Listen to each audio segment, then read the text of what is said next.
noite.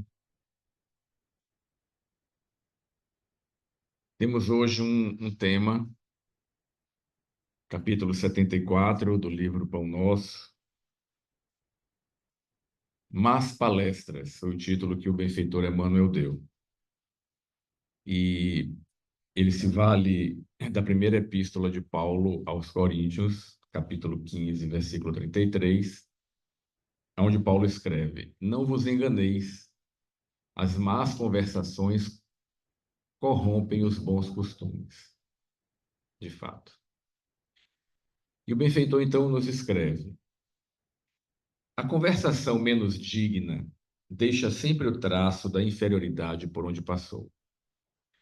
A atmosfera de desconfiança substitui imediatamente o clima da serenidade. O veneno de investigações doentias espalha-se com rapidez. Depois da conversação indigna, há sempre menos sinceridade e menor expressão de força fraterna.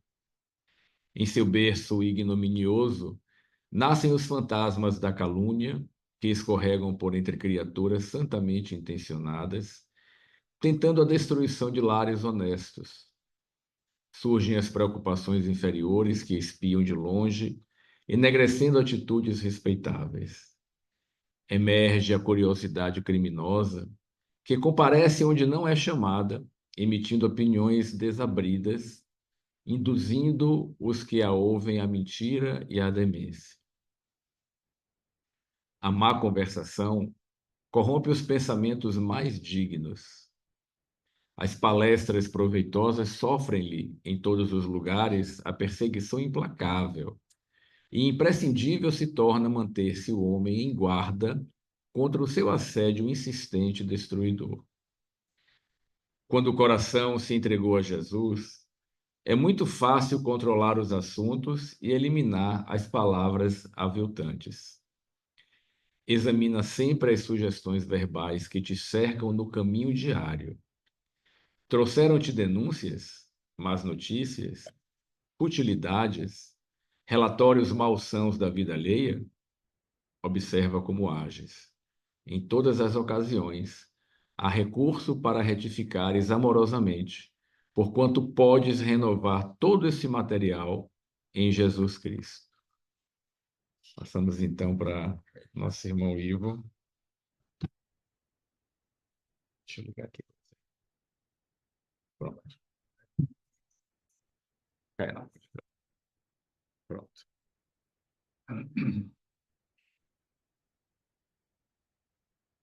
Boa noite, queridos irmãos, queridas irmãs aqui presentes, e todos aqueles que nos acompanham pelos Zoom, aqueles e aquelas.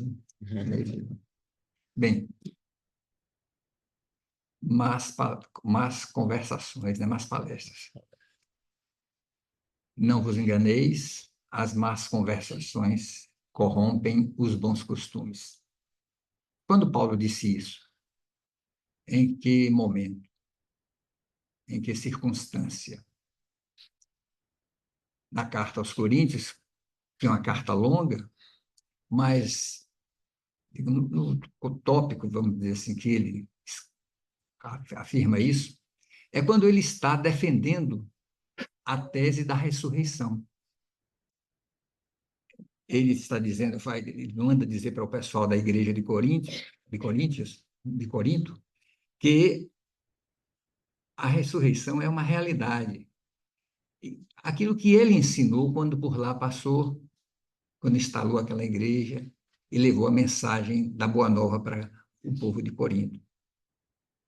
Por que ele se refere às más conversações? Certamente, porque ele tinha notícias de que entre os coríntios que frequentavam a igreja, que andavam por ali, Corinto era uma comunidade grande, havia aqueles que negavam a ressurreição, diziam que a ressurreição não existia, enfim, tinha seus argumentos.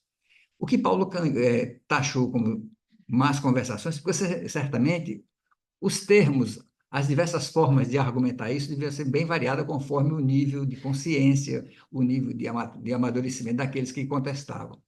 E ele defende com ardor a necessidade de se manter o ensino e acreditar na ressurreição, porque ele diz assim: o Cristo ressuscitou sim, por quê os mortos não ressuscitam? E o que ele defendia, sobretudo, era a ressurreição dos mortos, que era negada pelo pessoal. Os mortos ressuscitam sim. Aí ele diz: olha, ele, o Cristo ressuscitou, se apresentou aos apóstolos, se apresentou a diversos dos seus seguidores durante o período que ele esteve, retornou aqui à Terra, se apresentou aos 500, né, da Galiléia, enfim, a todo mundo. E por última instância, ele diz, inclusive a mim, que sou o último dos apóstolos, porque ele tinha esse testemunho pessoal que o Cristo se apresentou a ele na estrada de Damasco. Né? Isso nós aprendemos na história que os evangelistas nos apontam. E, com essa argumentação, ele defende ardorosamente. Então, ele taxa de más conversações essas expressões. Por isso que ele diz: se não acreditar na ressurreição, a vossa fé é vã. Não tem sentido a fé. Porque, para ele, a verdadeira, uma das fontes fundamentais da pregação de Jesus, do ensinamento de Jesus, da Boa Nova, foi o testemunho que foi a sua própria ressurreição. Bem, é em cima disso, desse raciocínio, que ou dentro desse raciocínio desenvolvido na sua argumentação, que ele cunha essa expressão aí: não vos enganeis, as más conversações corrompem os bons costumes. Paulo, ou melhor, Emmanuel, recolhe isso para poder nos trazer essa mensagem. Nós poderíamos dizer assim, a rigor mesmo, foi bom que o Simval tivesse lido, leu com essa facilidade toda, e quem certamente, quando nós prestamos atenção e verificamos, que no seu texto, Emmanuel não entra nesse assunto, como eu comentei aqui. Não foi a preocupação de Emmanuel eu vim defender o que Paulo mandou para os Coríntios. Porque, acredito eu que... Por que ele fez isso? Ele vê que essa expressão está dentro de uma carta, está dentro de um texto, ela está dentro de um texto que é direcionado a uma coletividade, a uma comunidade. Mas essa expressão aí, ela tem um caráter de universalidade. Isso serve para todo mundo. Isso serve para todas as épocas. E Emmanuel recolhe para poder apresentar um argumento, para poder lhe apresentar desenvolver um raciocínio a partir dessa base que Paulo construiu e trazer para a realidade da humanidade em todas as épocas. Porque as más conversações sempre existiram. Existiram no passado, em todas as épocas, e ele, ao fazer isso, ao trazer isso aqui, ele vai trazer o quê? Aquilo que nós identificamos hoje ainda, com outras características, inclusive, com outros feitios, a respeito do comportamento das pessoas com relação ao uso da palavra. E é com relação à palavra que Emmanuel se preocupa, não só nesse texto, como em alguns outros, a desenvolver o seu raciocínio, o seu pensamento, mostrando assim, ainda essas mazelas que a humanidade carrega consigo e produz na sua forma de agir e de viver. Aliás, nós poderíamos pensar no seguinte, ainda com Emmanuel: se olharmos talvez ele esteja testemunhando aí, de certo modo, a sua própria experiência como homem, como cidadão, há 2000 e poucos anos atrás, quando ele era o senador Públio Lentulus. Por que eu digo isso? Porque no seu livro, Há 2000 anos, é um romance, mas ele conta a sua própria história quando ele foi o senador Públio Lentulus, a sua encarnação do senador Públio Lentulus lá na Judéia, quando estava na Judéia como senador romano, a serviço do Império Romano, convivendo naquele ambiente na época de Jesus. Ele foi como autoridade, e lá ele, em paralelo ao governo do Império, que era, na época era Pilatos, ele estava lá como autoridade também. E naquele convívio, naquele período, foi o período de Jesus. E exatamente em função de Jesus é que nasce o fato que atingiu profundamente a vida de Emmanuel, porque atingiu o cerne da sua família. Ele diz, no seu livro, Há 2000 anos, que a sua mulher, a sua esposa, uma mulher de alta dignidade, uma mulher de nobreza romana, mas da nobreza de caráter. Uma extraordinária mulher. Tanto é que se diz que ela espiritualmente é muito acima dele, espiritualmente, em nível espiritual, é muito acima do próprio Emmanuel. E essa mulher foi alvo de calúnia, foi alvo de calúnia que ele, Emmanuel,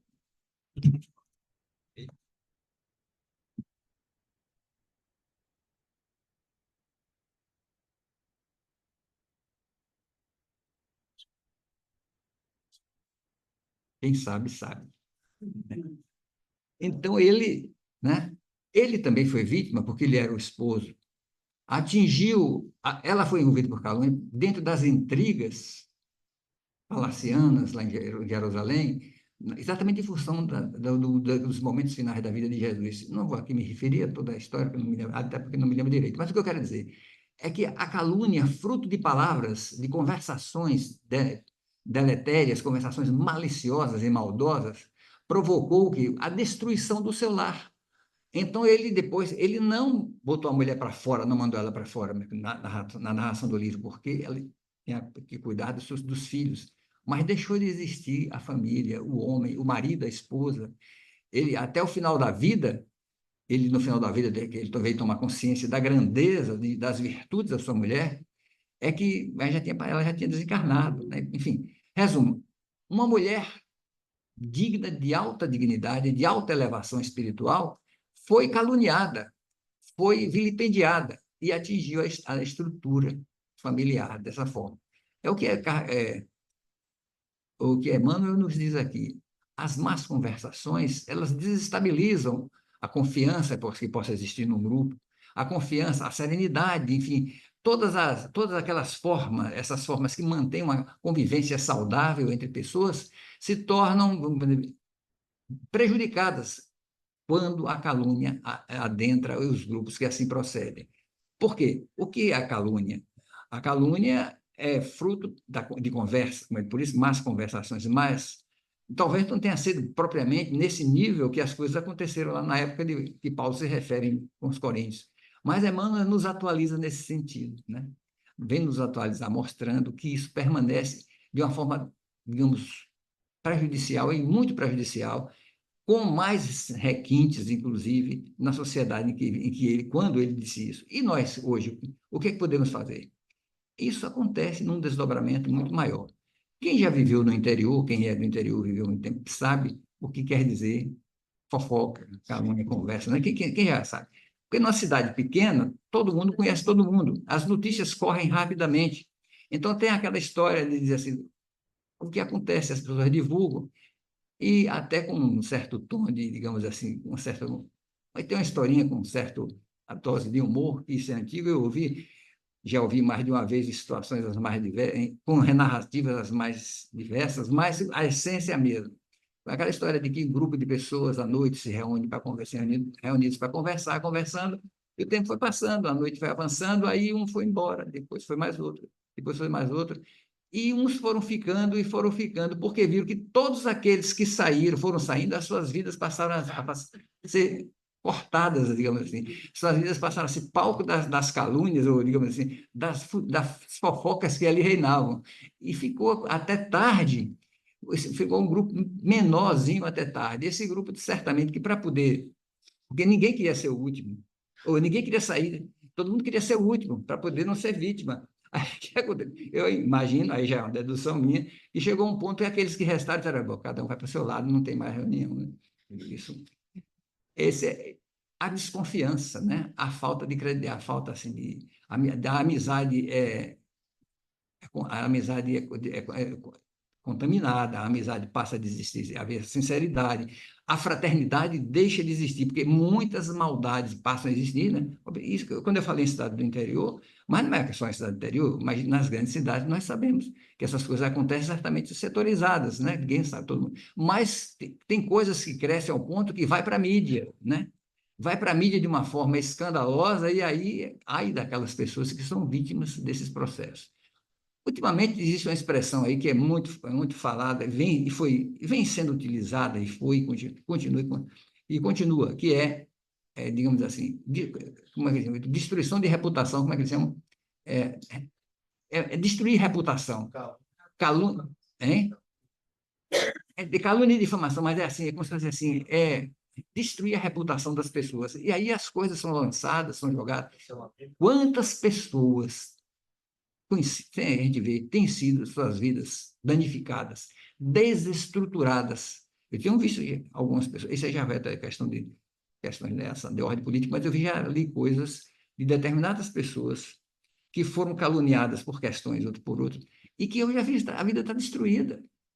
A vida é destruída. Então, as más conversações num novo feitio, e agora mais ainda quando esse sistema de comunicação velocíssimo existe por aí. Então, hoje, a má conversação não é mais somente aquela de pé de ouvido ou então aquela de grupinho formado. Como se diz, eu me esqueci de falar até, mas no interior tem aquela história. Quando fala, quer saber da vida dos outros, vai para salão de barbeiro. Eu não vou falar assim de salão de senhoras, porque senão isso aqui eu não quero falar. Vamos dizer que eu estou sendo que eu estou sendo assim, vamos dizer, digamos assim, misógino ou coisa desse tipo. Não, as mulheres não. Estou me referindo ao salão dos barbeiros. Porque normalmente o barbeiro era o eixo dali. As pessoas iam, ficavam ali batendo. É o ponto de conversa durante o dia. Então ficava ali conversando, conversando, e ele realmente é uma espécie de centralizava todos os assuntos que eu sabia da vida de todo mundo. Era uma realidade. Era realidade, um tom de gozação sempre existiu, mas em tom de realidade também era, porque as pessoas, ai daqueles que caíssem no ponto, na vala comum das conversações. Mas hoje, o assunto é muito extenso, observemos que é preocupação dos pais, é preocupação dos educadores, é preocupação das autoridades com relação às, digamos, às conversações que se dão através virtuais, né, que se dão através da internet, né, essas bases de disseminação de informações, coisas que existem, tem coisas terríveis aí que geram até geram até mortes, né? Geram até em situações diferentes. Porque, inclusive, fruto das massas conversações, sempre chegou a existir, inclusive, mortes, né? A casa de calor. Chegou a um ponto de pessoas partirem para o sobretudo atingindo famílias, honra de família. Isso aconteceu muito. Então, acho que Emmanuel se preocupou muito com isso, mas ele diz: é fácil. É fácil nós lidarmos com essas coisas se nós nos aproximarmos de Jesus, nos utilizarmos das ferramentas que encontramos no Evangelho.